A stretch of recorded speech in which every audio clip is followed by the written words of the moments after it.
Sejam bem-vindos a mais uma edição do Conexão Núcleo Vet. A gente está fazendo essa gravação diretamente da Poultry Fair, na 25ª edição do Simpósio Brasil Sul de Avicultura, uma parceria inovadora do Núcleo Vet e a AgriNews Brasil, editora da AviNews, NutriNews e Suíno Brasil, para produzir conteúdo de qualidade para vocês. A gente vai conversar agora com o conhecido, já muito conhecido do setor, professor Dr. Alex Maiorca. Ele é docente e pesquisador na área de nutrição de aves. Seja bem-vindo, professor. Obrigado pelo convite.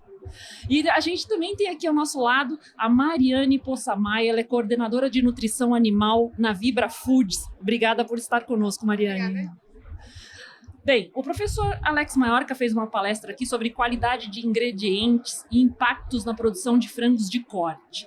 Como os alternativos DDGS ganham espaço nas formulações? Como que eles ganham espaço, professor? Eles ganham espaço principalmente por uma questão de oportunidade de valores, né, de valores econômicos e de perfil nutricional. Então, essa oportunidade, muitas vezes ela é momentânea e muitas vezes ela pode se perpetuar no processo. Então, isso que nós temos que levar em consideração, né? Se ele vai ser somente momentâneo ou se a gente tem uma perspectiva de continuidade de uso desses desses alimentos que hoje se tornam mais disponíveis. Mariane, você, enquanto uma pessoa da agroindústria, o crescimento da produção nacional de DDGS já alterou o comportamento das indústrias de ração no Brasil? A gente vem de tempos em tempos fazendo avaliação da viabilidade econômica dele. Então, a gente vê preços do mercado, analisa colocando ele em formulação. No momento, ele ainda não se tornou um ingrediente viável que nos traz economia na formulação, mas a gente vem avaliando sempre que tem uma nova oferta. Professor, para além da disponibilidade, que atributos nutricionais ou funcionais justificam a aposta crescente no DDGS como ingrediente estratégico para frangos de corte? A gente está falando só de custo-benefício ou há ganhos adicionais em desempenho, saúde intestinal? Na minha concepção, principalmente de custo-benefício, né? Ele é uma fonte proteica, né? Tanto é que nós temos tem aparecido produtos com maior concentração proteica justamente com essa finalidade, né? De termos um alimento que vai entrar em parte substituição ao farelo de soja, mas muitas vezes acaba entrando mais farelo de soja, mas ele vem como um diminuidor, né? Vamos tentar diminuir esses valores de formulação. E aí é uma pergunta que eu tenho para vocês dois. A gente sabe que a variabilidade da composição do DDGS é uma preocupação constante. Quais são os parâmetros que devem ser considerados como críticos no controle de qualidade? E a indústria tem conseguido evoluir na padronização, rastreabilidade do produto? Tem evoluído, né? Eu mostrei na palestra, né, que nós temos dados que a partir de 2020 nós temos uma conscientização melhor dos fornecedores, né, dos produtores de etanol, e entendendo que esse coproduto pode ter um valor agregado bastante interessante nas formulações. Então, nós temos visto uma diminuição nessa variabilidade e, para isso, a indústria usuária desse produto vai ter que determinar quais são os parâmetros que realmente ela vai levar em consideração para determinar, né, quais são os seus fornecedores que ele vai continuar usando. Porque se nós deixarmos numa variabilidade, inclusive de fornecedores, nós não vamos ter uma homogeneidade nos nossos ingredientes. Já existe uma tendência de definição desses parâmetros? Sim, né? Determinados parâmetros têm que ser imprescindíveis de serem medidos, né? Extrato etéreo, proteína solúvel não é proteína solúvel em KOH, é a lisina reativa que a gente tem que usar. Então existe, né, um início de estabelecimento de parâmetros que realmente nos dizem a real capacidade de utilização desse alimento, né, desse ingrediente pelos animais. E do ponto de vista zootécnico, Mariane, quais são os efeitos que têm sido observados no desempenho das aves com o uso de DDGS? E tem evidências de limites máximos de inclusão que otimizem o desempenho sem comprometer parâmetros produtivos?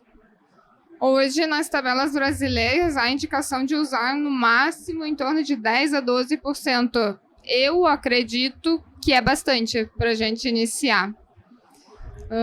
Eu não tenho ainda a experiência do uso dele a campo. A gente já recebeu algumas cargas para ver a questão de fábrica, de armazenamento, de produção, mas ainda não foi uma quantidade significativa para definir e dizer se ele vai ter algum problema zootécnico.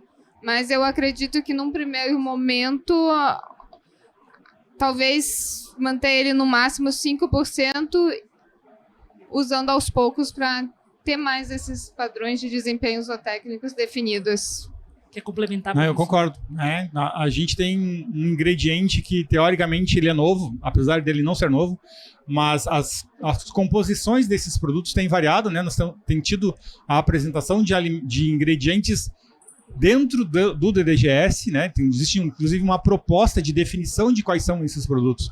Então a gente precisa, em primeiro lugar, conhecer esses componentes e fazer o que a Mariane falou, de ir testando para dentro das nossas condições, que são de cada empresa vai variar essa condição. E até uma questão assim, hoje, no momento que a gente recebe uma carga, uma amostra, a gente não tem disponibilidade ali de ter tantas análises, que nem lisina reativa. A gente acaba fazendo as leituras habituais no NIRS. Então, num aminograma simples, a gente já vê grande variabilidade no bromatológico, de gordura, de proteína, como que a gente define a energia, porque carga a carga a gente vê muita variabilidade nos parâmetros mais simples, né? A gente estava falando de viabilidade econômica, você comentou que ainda não existe uma compensação, né, em termos de investimento.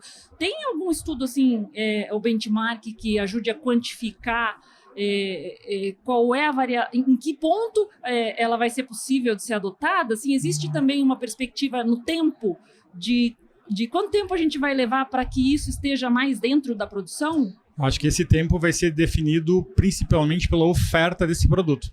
Tá? Acho que tudo está muito correlacionado com a oferta, porque a oferta desse produto vai balizar o preço dele. Tá? E aí nós vamos com, hoje, parâmetros que nós talvez não consideramos interessante, dependendo da relação de oferta dele, nós vamos passar a adotá-lo. Né? Então isso acho que está tudo baseado, né, em, primeiro, a definição dos componentes, que tipo de ingrediente que eu estou usando realmente, e aí, a partir daí, a sua oferta, o seu valor. Existe alguém que faça esse controle, assim, de qualidade, que determine uma qualidade do DDGS que é disponível hoje? Eu acho que isso vai ter que partir principalmente dos fornecedores. A princípio, vai ter que ser partir dos fornecedores essa garantia de parâmetros de qualidade para estimular, né, o usuário, né, a formulação a começar a usar ela em maior quantidade. O DDGS ele é frequentemente citado como uma alternativa sustentável, especialmente por seu reaproveitamento de resíduo de indústrias, né? Na sua visão, na visão de vocês, tem espaço para que ingredientes como ele assumam um papel mais relevante nas estratégias ESG das agroindústrias? O setor está preparado do ponto de vista técnico e regulatório para isso? Eu não sei se a indústria está preparada, mas eu vejo ela como uma questão importante. Ele é um coproduto, né? Assim como o farelo de soja também é um coproduto de alto valor biológico, né? Mas ele é um coproduto e tem um impacto nesse aspecto de sustentabilidade que eu comentei, bastante importante. Então nós temos um coproduto e que nós precisamos aprender a utilizar e quais níveis a gente vai utilizar. Então eu vejo ele nesse papel bem importante. Mariane, foram feitas algumas perguntas durante a palestra do professor. Quais foram as dúvidas do público? As principais dúvidas vieram em relação da ureia, que para alimentar as leveduras da produção do DDGS, né? E essas funções como qualidade intestinal, MOS e FOS. A parte de qualidade do perfil das cafeínas do sorgo, do DDGS de sorgo.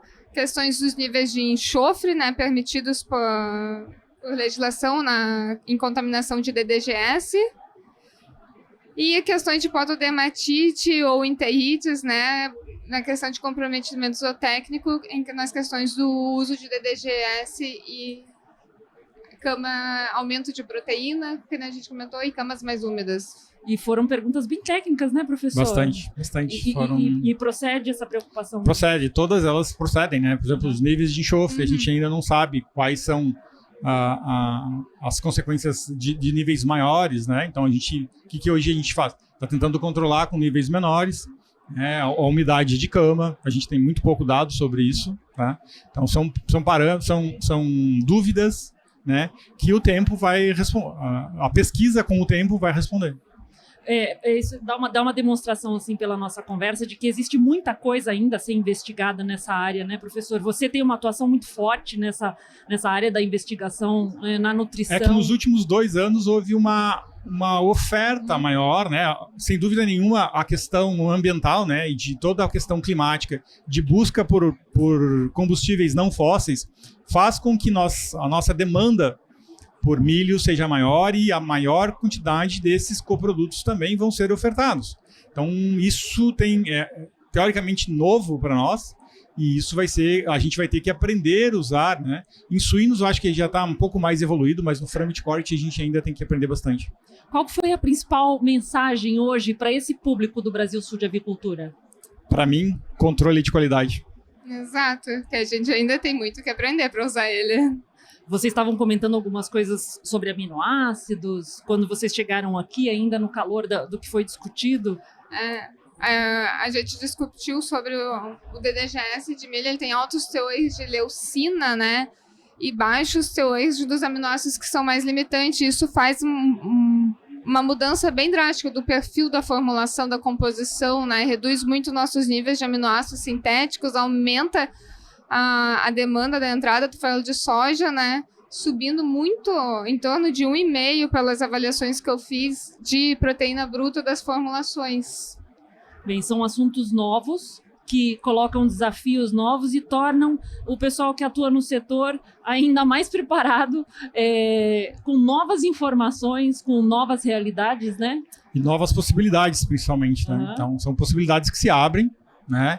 Que nós vamos categorizá-las, né? Se serão viáveis ou não, né? Obrigada, professora. Obrigada, Mariane.